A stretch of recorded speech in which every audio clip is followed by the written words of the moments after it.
Mi mano se congeló antes de tocar la puerta. ¿Un negocio? ¿Eso era todo lo que yo significaba? En ese silencio, tomé una decisión que no solo cancelaría una boda, sino que cambiaría el rumbo de todo su negocio. El reflejo que me devolvía el espejo de 3 cuerpos en la boutique más exclusiva de Puebla no era el de Ligia Castillo, la analista de mercado invisible de Construcciones Castillo. Era el de una princesa de cuento de hadas, una aparición etérea envuelta en capas de seda y sueños. El vestido, una creación de encaje chantilly y micado que había costado lo que una familia promedio gana en un año, se ceñía a mi cuerpo como si hubiera sido hilado sobre mi propia piel. Cada costura, cada perla bordada, susurraba una promesa de perfección. La cola, larga y majestuosa, se derramaba sobre la alfombra persa como una cascada de nieve líquida, un río de opulencia silenciosa. Por un instante, solo por un instante, me permití creer en la fantasía que me habían vendido toda la vida. Mi madre, Leonora, apareció detrás de mí, su imagen superponiéndose a la mía. Sus manos, siempre cálidas y suaves, perfumadas con crema de almendras, ajustaron el velo con un cuidado casi reverencial. Vi sus ojos a través del espejo, brillantes por las lágrimas contenidas, y reconocí la mirada. No era solo orgullo. Era la satisfacción de un arquitecto que ve su obra maestra terminada, la culminación de un plan de vida meticulosamente trazado desde mi nacimiento. «Estás idéntica a como te imaginabas de niña, mi vida», susurró, y su voz se quebró ligeramente. «Tu padre estará tan orgulloso». Sonreí, un gesto que se sintió un poco ensayado, un movimiento muscular aprendido. El recuerdo de mí misma a los 10 años, envuelta en las viejas cortinas de terciopelo de la sala y declarando que me casaría con un príncipe, era una anécdota familiar recurrente. En aquel entonces, era solo un juego. Ahora, de pie en esa habitación inundada de luz y el aroma embriagador de las peonías frescas, quería creer con todas mis fuerzas que Camilo era ese príncipe. Durante 3 años, Camilo había interpretado el papel a la perfección. Atento, carismático, con esa confianza tranquila que desarmaba a mi padre y encantaba a mi madre. Nunca faltaba a una cena familiar, siempre llegaba con el vino correcto, siempre estrechaba la mano de mi padre con la firmeza de un hombre que sabe lo que quiere y cómo conseguirlo. Para ellos, él no era solo una buena elección, era la única elección posible, el engranaje final en la maquinaria de su legado. Para mí, era el hombre que me había prometido para siempre, un refugio del mundo de expectativas de mi familia. Mientras la modista, una anciana de dedos ágiles y ojos sabios, daba las últimas puntadas invisibles al dobladillo, mi madre tomó mis manos entre las suyas. Sus palmas estaban frías. «Mañana, toda Puebla hablará de la novia más hermosa que hayan visto», dijo, y en su mirada no solo vi el vestido, sino los 26 años de esperanzas y expectativas que había depositado en mí, un peso tan lujoso como la seda que me envolvía. Apreté las palmas contra mi pecho, intentando calmar el ritmo frenético de mi corazón. Me dije a mí misma que era la emoción, la abrumadora anticipación de una vida a punto de comenzar. Pero en el fondo, una corriente subterránea de inquietud se movía, fría y silenciosa, un mal presentimiento que no podía nombrar. En el coche de vuelta a casa, un sedán alemán cuyo interior olía a cuero nuevo, repasamos la lista por última vez. Flores, entregadas. Banquete, confirmado. Músicos, listos. 40 mesas para 400 invitados en el jardín de la hacienda familiar. Mi madre marcaba cada punto en su tablet con la eficiencia de un general de ejército planeando una invasión. ¿Y la luna de miel?, preguntó con una sonrisa pícara, un intento de aligerar el ambiente casi militar. Reí, un sonido un poco forzado. Camilo insiste en que sea una sorpresa. Algo inolvidable, prometió. Me aferré a esa palabra, inolvidable, como si fuera un amuleto. Todo estaba en su lugar. La maquinaria social de Puebla ya zumbaba con los ecos de la boda del año, la unión definitiva de los Castillo y los prometedores, aunque venidos a menos, de la fuente. Sin embargo, mientras veía pasar las calles familiares de mi ciudad a través de la ventanilla, la inquietud volvió a agitarse. Nada había salido mal. Ni un solo fallo en meses de preparativos. Y aún así, mis manos temblaban ligeramente. Demasiado perfecto, susurró una voz en mi mente. Demasiado perfecto para ser real. Sacudí la cabeza, forzando una risa para ahogar el pensamiento. Todas las novias se ponen nerviosas, me dije en voz alta, y mi madre me dedicó una sonrisa tranquilizadora, satisfecha con mi lógica. Pero el pequeño nudo de hielo que se había instalado en la boca de mi estómago no se derritió. Mañana era el día más feliz de mi vida, y yo necesitaba desesperadamente, creer que así sería. Esa tarde, mientras el sol teñía de oro las cúpulas de Talavera de Puebla, me encontré sola en mi habitación, la misma desde la que soñaba con príncipes envuelta en cortinas. El vestido colgaba en una funda especial, una presencia fantasmal y silenciosa que prometía un futuro brillante. Pero mi mente, en lugar de volar hacia el mañana, se había anclado obstinadamente en el pasado, recorriendo un museo privado de momentos que, en su día, había decidido ignorar, archivándolos como anomalías en una narrativa perfecta. El primer objeto de mi colección mental era una cena de hacía casi un año. Estábamos en el mural de los poblanos, celebrando el cumpleaños de mi padre. Recuerdo que llevaba un vestido azul y me sentía especialmente feliz. Pero Camilo, sentado a mi lado, parecía estar en otro lugar. Apenas participó en la conversación familiar. Su atención estaba completamente fija en mi padre, Ramiro. No le preguntaba por su salud ni por sus hobbies. Lo interrogaba. Con una habilidad que disfrazaba de curiosidad filial, extraía detalles sobre la licitación para la nueva terminal del aeropuerto. ¿Y los márgenes de utilidad en un proyecto de esa envergadura, don Ramiro? ¿Siguen siendo viables con los nuevos sindicatos? ¿Qué competidores internacionales cree usted que podrían presentar una amenaza real? Recuerdo el brillo en sus ojos, una intensidad depredadora que nunca le veía cuando me miraba a mí. En ese momento, sentí un escalofrío. Parecía más un socio buscando una ventaja que un yerno conociendo a su suegro.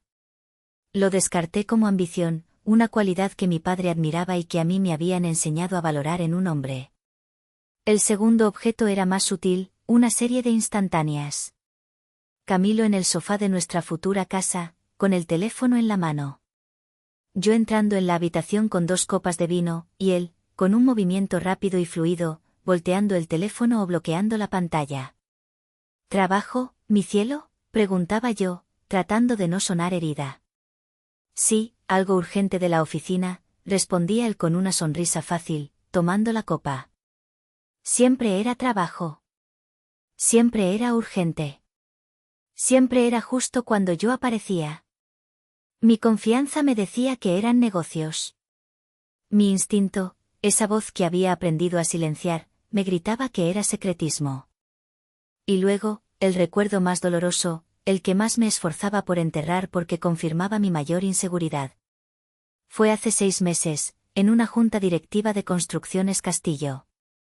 Por primera vez, mi padre me había permitido presentar mi análisis trimestral.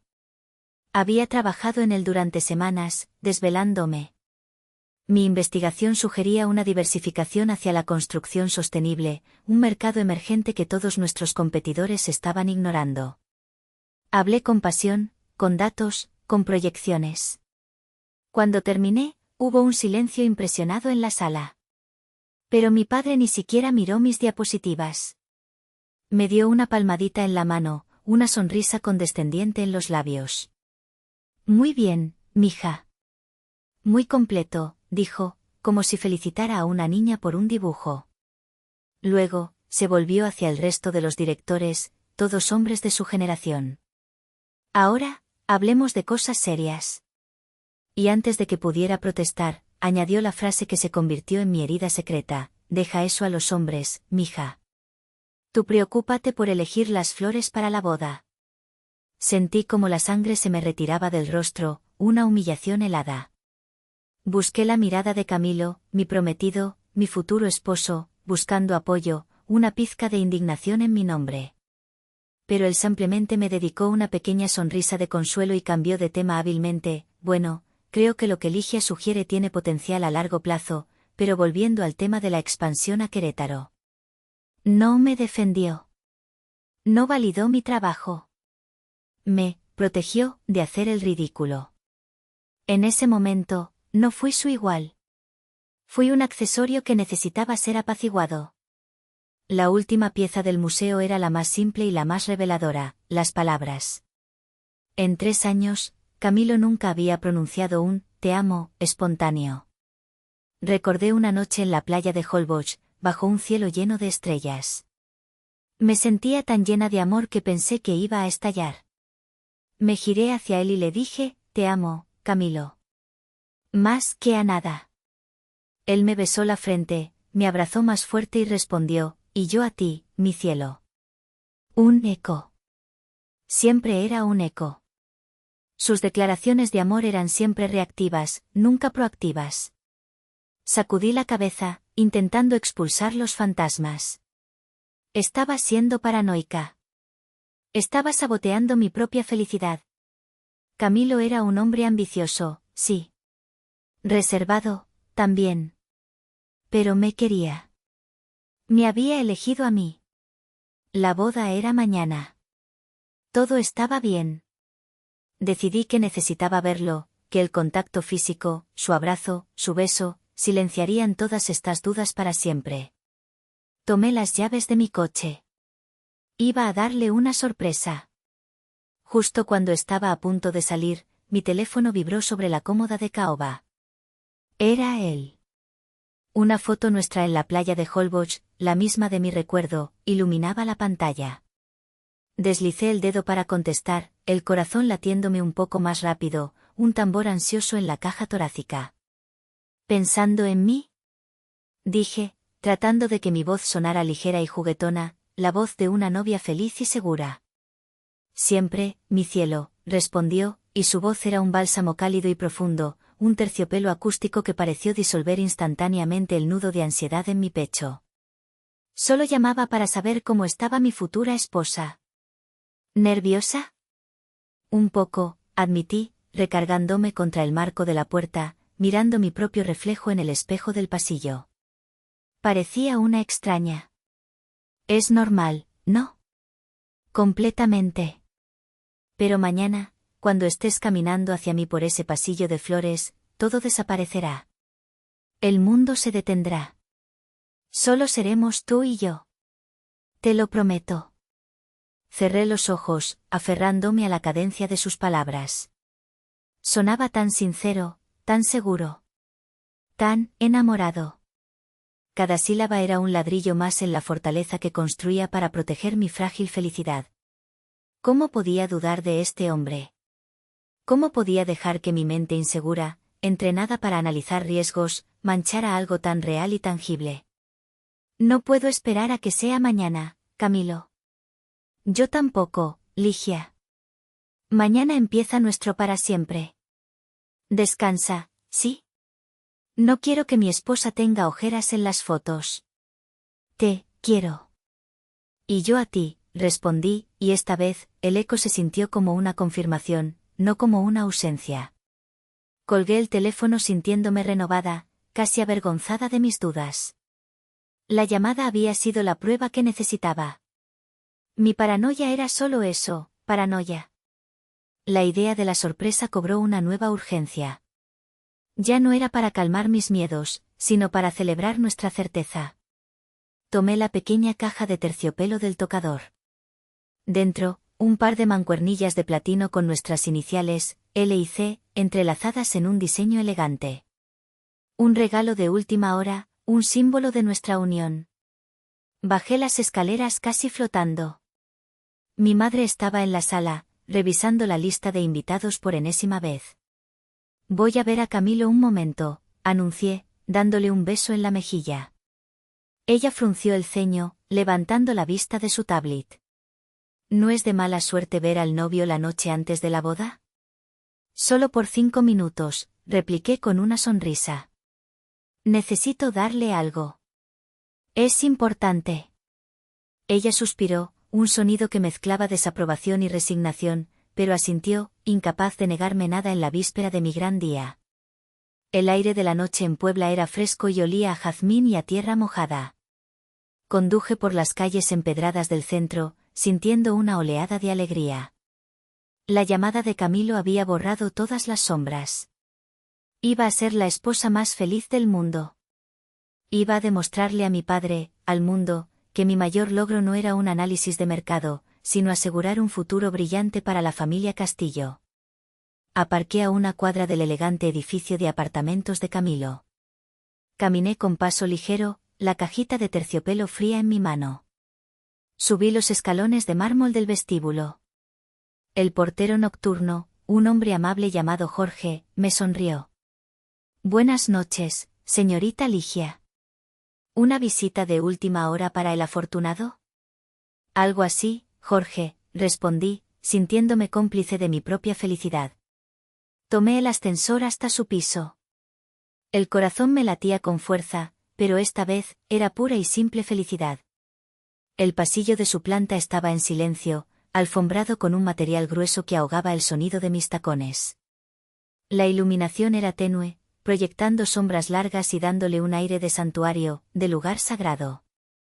Me detuve frente a su puerta, la número 7B. La madera oscura y maciza parecía imponente. Sonreí para mis adentros, imaginando su cara de sorpresa al verme, su abrazo fuerte, el beso que borraría el último vestigio de duda. Levanté la mano, los nudillos a punto de tocar la superficie pulida. Y entonces, lo oí. Su voz. Filtrándose a través de la madera, ahogada pero inconfundible. No era el tono cálido y amoroso de la llamada de hacía 20 minutos. Era otro tono. Uno que reconocí de aquella cena de cumpleaños, de las juntas directivas. Era su voz de negocios, cortante, pragmática, desprovista de emoción. Estaba hablando por teléfono, y por el ritmo de la conversación, parecía que era con su madre. Mi mano se congeló en el aire. Un instinto primordial, una alarma silenciosa que gritaba, peligro, me ordenó no hacer ruido. Contuve la respiración, pegando la oreja a la madera fría. No, mamá, por supuesto que no estoy preocupado, decía. Todo va según el plan. Ramiro está más que convencido. Es un viejo dinosaurio, es fácil de leer. Hubo una pausa, y pude imaginar la voz aguda y ansiosa de su madre, doña Elvira, al otro lado de la línea. Probablemente preguntando lo de siempre, si estaba seguro, si era lo correcto. Claro que no estoy enamorado, mamá, dijo Camilo, y soltó una risa corta y seca, un sonido despectivo que me atravesó como un trozo de hielo. El amor no importa, ella es un buen negocio. La frase aterrizó en el silencio del pasillo y explotó dentro de mi cabeza. Un buen negocio. El aire se volvió denso, pesado, imposible de respirar. Mi mano cayó a mi costado, inerte. La cajita de terciopelo se sentía como un bloque de plomo. Mis rodillas amenazaron con ceder.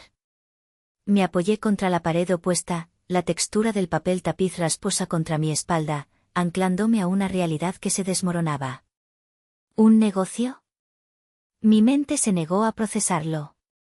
Tenía que ser una broma de mal gusto, una forma extraña de calmar a su madre. Pero él continuó, y cada palabra era un clavo más en el ataúd de mi cuento de hadas, martillado con una precisión brutal. Escúchame. Con esta boda, aseguro el puesto de vicepresidente en Construcciones Castillo en menos de un año. Ramiro me lo prometió. El penthouse en Polanco ya está a mi nombre, ¿sabes lo que vale eso? Y lo más importante, los 2 millones de pesos que su padre va a invertir en mi startup. Mamá, esto nos saca del hoyo para siempre.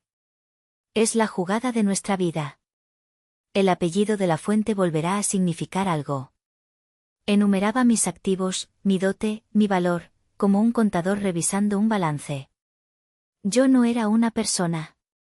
Era una cartera de inversiones. El vestido, las flores, las promesas, todo era el envoltorio de una transacción financiera. La sangre me zumbaba en los oídos, un ruido blanco que ahogaba el latido de mi propio corazón roto. Podía sentir el sabor metálico del miedo en mi boca. ¿Ligia? Es una buena chica. Dulce, manejable. Exactamente lo que necesito para que su padre confíe en mí. Hará una buena esposa, organizará cenas, sonreirá en las fotos. Es perfecta para el papel. Manejable. La palabra me golpeó con la fuerza de una bofetada. Todos mis esfuerzos por ser comprensiva, por no ser exigente, por ser la novia, perfecta, habían sido interpretados como debilidad.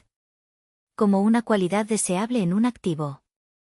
Y entonces, pronunció el golpe final, la estocada que atravesó los restos de mi corazón.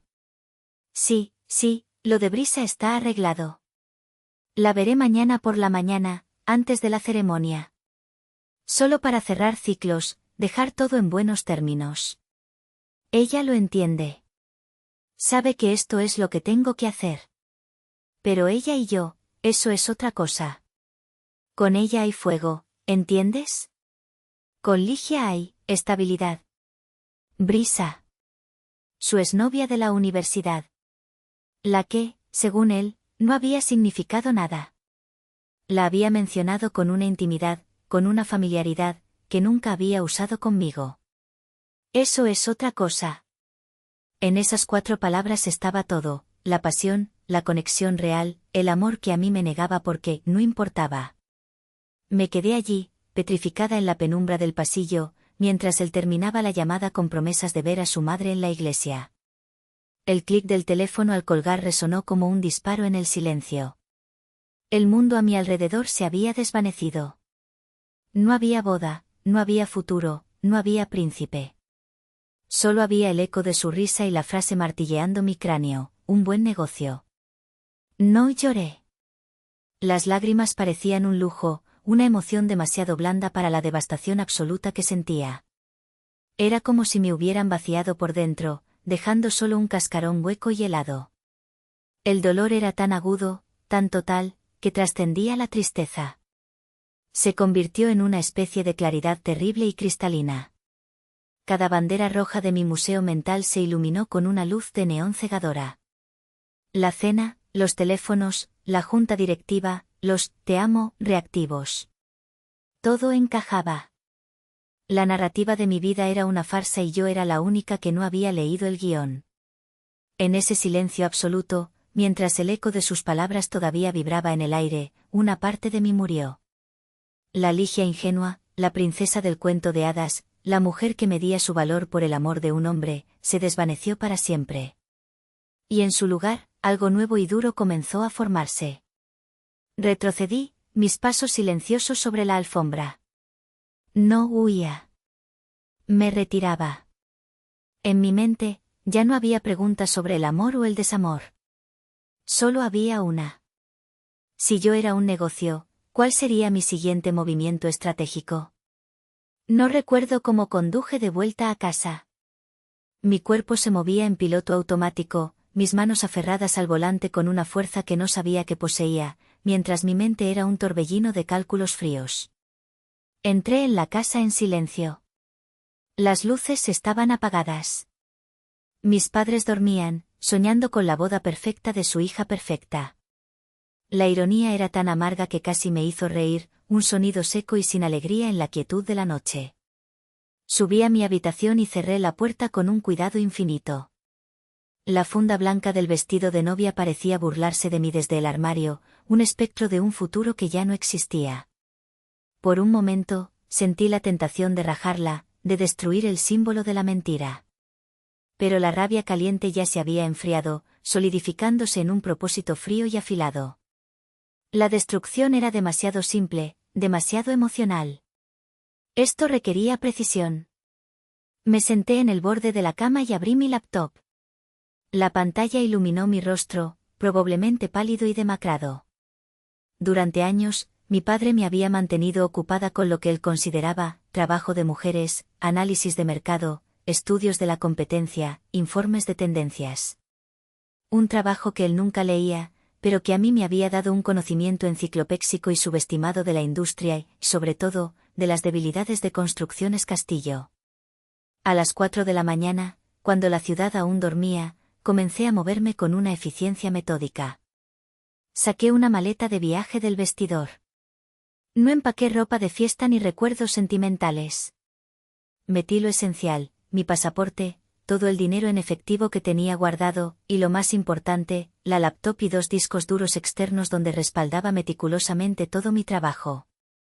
Años de datos, análisis, proyecciones, y un detallado estudio sobre las vulnerabilidades estratégicas de la empresa de mi padre que había preparado por iniciativa propia y que él había descartado con un gesto de la mano. Era mi arsenal. Me detuve frente al joyero. Mi mano se cernió sobre el anillo de compromiso, un diamante impecable que ahora se sentía como un trozo de vidrio. Lo tomé y lo dejé sobre la nota que estaba a punto de escribir. Escribí un primer borrador, furioso y lleno de acusaciones. Lo rompí en pedazos diminutos. Luego, escribí el segundo, el definitivo, en un papel con el membrete de la familia. Las palabras eran escuetas, casi clínicas. Papá, mamá, lo siento. No puedo casarme. No puedo explicarlo ahora. Por favor, no me busquen. Ligia. Dejé la nota sobre la almohada perfectamente hecha, con el anillo de diamantes encima, brillando fríamente bajo la luz de la luna. Luego, me acerqué al armario, abrí la funda y toqué la seda del vestido por última vez. No era más que tela. Un disfraz caro para un papel que me negaba a interpretar. Salí de mi casa, la casa donde había crecido, como una ladrona en la noche. Cada paso era deliberado. No estaba huyendo de un corazón roto. Estaba escapando de una jaula dorada para construir mi propio imperio. En la desierta estación de autobuses, compré un boleto solo de ida a la Ciudad de México. Mientras esperaba en la fría banca de plástico, hice una sola llamada. ¿Tía Isolda? Dije cuando contestó, su voz somnolienta al otro lado. Ligia, ¿qué pasa? Son las 5 de la mañana. Necesito tu ayuda, dije, mi voz firme, sin un atisbo de temblor. Estoy yendo a la Ciudad de México. No me voy a casar. Hubo un silencio cargado al otro lado. Podía oír su respiración, el sonido de la tela mientras se sentaba en la cama. Mi tía Isolda, la hermana menor de mi padre, era la oveja negra de la familia. Una mujer brillante y formidable que había abandonado la empresa familiar hacía una década, harta del machismo de mi padre. Había fundado su propia consultora estratégica y se había convertido en una leyenda en su campo. Ella era la única que siempre había visto más allá de la princesa. ¿Estás bien? ¿Estás en peligro? Estoy bien. Más clara que nunca, respondí. Solo necesito un lugar donde quedarme. Y un lugar donde trabajar. Hubo otra pausa, más corta esta vez. Te espero en mi casa, dijo finalmente, sin hacer más preguntas. Aquí estarás a salvo. Y sí, tenemos mucho trabajo que hacer. Cuando el autobús salió de Puebla, no miré hacia atrás. Veía el amanecer pintar el cielo por delante, y por primera vez en mi vida, sentí que el futuro, por incierto y aterrador que fuera, era verdaderamente mío. Los siguientes 3 meses fueron un borrón de trabajo febril y una extraña sensación de liberación. El apartamento de mi tía Isolda en el corazón de Polanco, un espacio minimalista con paredes de cristal que ofrecían una vista panorámica de la ciudad, se convirtió en mi refugio y mi cuartel general. Ella me recibió con los brazos abiertos, un café expreso y una sola regla: aquí no hay víctimas, solo estrategas. El primer día, mientras el escándalo de mi fuga explotaba en los círculos sociales de Puebla, Isolda me sentó en su oficina. Tu padre está furioso, me dijo, sin rodeos, mientras revisaba sus correos. Ha llamado 20 veces. Camilo está interpretando el papel del novio desconsolado de manera magistral. Nadie entiende nada. Yo sí entiendo, respondí, y por primera vez, le conté todo. Las palabras salieron con una precisión fría, sin lágrimas, como si estuviera presentando un informe de mercado. Cuando terminé, Isolda asintió lentamente, una chispa de acero en su mirada. Siempre supe que ese muchacho era un fraude. Y mi hermano es un genio para construir edificios, pero un necio para valorar a las personas.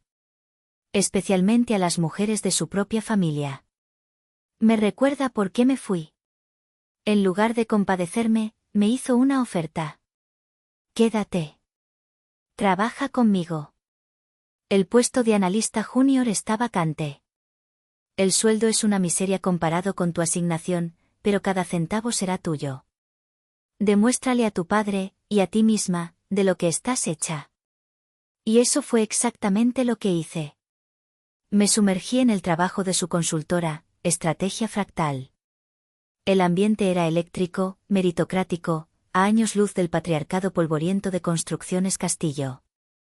Y fue entonces cuando descubrí la ironía más grande de todas, la pieza que el destino parecía haber puesto en mi camino. Estrategia Fractal era la consultora principal de un consorcio internacional, titanes de la ingeniería alemana y la inversión suiza, que competían directamente contra la empresa de mi padre por la licitación más importante de la década, la nueva terminal del aeropuerto. El mismo proyecto que había encendido la codicia en los ojos de Camilo. Isolda ya tenía una propuesta sólida, pero le faltaba algo, el conocimiento íntimo del enemigo. Y yo era la mayor experta no reconocida en el tema. Durante las siguientes semanas, mi laptop y mis discos duros se convirtieron en el arsenal. No se trataba de robar secretos comerciales. Se trataba de algo mucho más profundo. Yo conocía la mentalidad de mi padre. Sabía de su aversión a la tecnología innovadora, prefiriendo métodos probados y más caros. Conocía su estructura de costos inflada por la burocracia interna. Conocía su tendencia a confiar en viejos contactos políticos en lugar de en la eficiencia pura. Mi trabajo consistió en deconstruir la predecible propuesta de Construcciones Castillo antes de que siquiera la presentaran. Identifiqué sus puntos ciegos, sus suposiciones arrogantes, sus márgenes de ganancia conservadores. En una reunión con los ingenieros alemanes, proyecté un análisis comparativo. Atacaremos aquí, dije, señalando una sección del plan. Mi padre subestimará el costo de la implementación de sistemas de manejo de equipaje automatizados. Propondrá una solución anticuada. Nosotros ofreceremos una solución de última generación por un costo inicial ligeramente mayor, pero demostraremos un ahorro del 30% en costos operativos a 10 años. Su propuesta venderá tradición y confianza, la nuestra venderá futuro y eficiencia. Los ingenieros, hombres serios que al principio me habían mirado con escepticismo, comenzaron a tomar notas frenéticamente. Por primera vez en mi vida, mi voz era escuchada en una sala de juntas. Trabajaba 18 horas al día, impulsada por el café y una determinación gélida. Cada análisis que hacía, cada proyección que ajustaba, era un acto de reafirmación. No estaba destruyendo a mi padre, estaba demostrando el valor que él se había negado a ver. Estaba convirtiendo su desdén en mi arma más poderosa. El negocio que Camilo había querido hacer conmigo se estaba transformando en mi propia jugada maestra. El día que el gobierno anunció su decisión, el aire en la oficina de Estrategia Fractal era tan tenso que se podía cortar con un cuchillo. Estábamos todos reunidos alrededor de la pantalla de la sala de juntas, viendo la transmisión en vivo de la conferencia de prensa. Mi tía Isolda estaba a mi lado, su mano descansando ligeramente sobre mi hombro, un gesto de apoyo silencioso. El secretario de Comunicaciones y Transportes carraspeó, ajustó sus gafas y comenzó a leer el comunicado. Habló de un proceso de selección riguroso, de propuestas de clase mundial. Mi corazón latía con una fuerza que hacía vibrar mis costillas. Cada segundo se sentía como una hora. Y después de una cuidadosa deliberación, el comité ha decidido otorgar el contrato para el diseño y construcción de la nueva terminal del Aeropuerto Internacional de Puebla al Consorcio Internacional Techbau Helvetia. Un grito ahogado recorrió nuestra sala, seguido de una explosión de aplausos y vítores. Lo habíamos logrado. El gigante, Construcciones Castillo, había caído. Me quedé mirando la pantalla, incapaz de procesar la magnitud de la victoria. No sentí euforia, sino una extraña y profunda calma. Era la sensación de un círculo que se cierra, de una justicia poética y brutal. Pero el verdadero golpe, la revelación final, llegó a la mañana siguiente. El titular principal de la sección de negocios de El Financiero, el periódico más respetado del país, ocupaba casi media página. Golpe maestro, Consorcio Europeo arrebata contrato millonario a Castillo con estrategia disruptiva. El artículo no solo detallaba la sorpresiva derrota de mi padre, sino que analizaba las razones. Hablaba de una propuesta innovadora, tecnológicamente superior y financieramente más astuta. Y luego, en el cuarto párrafo, estaba la bomba. Fuentes cercanas al consorcio ganador atribuyen el éxito de su audaz estrategia a su nueva directora de estrategia, una mente brillante reclutada en los últimos meses. La arquitecta de esta victoria, según confirman desde Techbau, no es otra que la sobrina de la reconocida consultora Isolda Garmendia, la joven Ligia Castillo, hija del propio Ramiro Castillo. Y debajo del texto, había una foto. Isolda y yo, saliendo de una reunión la semana anterior. Ambas con trajes sastre oscuros, portafolios en mano, una imagen de poder y profesionalismo. La foto no era posada, pero decía más que 1000 palabras. No parecía una princesa ni un accesorio. Parecía una mujer de negocios. La noticia se esparció como un reguero de pólvora. Ya no era la novia fugitiva. Era la estratega que había vencido al patriarca. La historia ya no era un chisme de sociedad, era una leyenda corporativa. Mi teléfono no dejó de sonar en todo el día, pero no contesté. Sabía qué llamada estaba esperando. Llegó al atardecer. El identificador de llamadas simplemente decía, papá. Respiré hondo y contesté. ¿Ligia? Su voz sonaba extraña, despojada de su habitual autoridad. Sonaba como la de un hombre mayor, un hombre que había sufrido una derrota. Hola, papá, respondí, mi tono tranquilo y neutral. Hubo un largo silencio. Podía oír su respiración al otro lado, pesada y cansada. El periódico, comenzó, pero no terminó la frase. Lo vi, dije simplemente. ¿Por qué? Preguntó, y en esa única palabra había un universo de confusión, de orgullo herido, de una incomprensión total. ¿Por qué hacernos esto? Me recargué en el ventanal de mi nueva oficina, la que Isolda me había asignado esa misma mañana. Miré las luces de la ciudad que comenzaban a encenderse, un tapiz de infinitas posibilidades. Yo no les hice nada a ustedes, dije, y por primera vez, mi voz se cargó con el peso de los años de silencio. Yo solo hice mi trabajo. El mismo trabajo que tú me enseñaste a hacer, pero que nunca creíste que pudiera hacer bien. En cuanto a Camilo, él te lo puede explicar.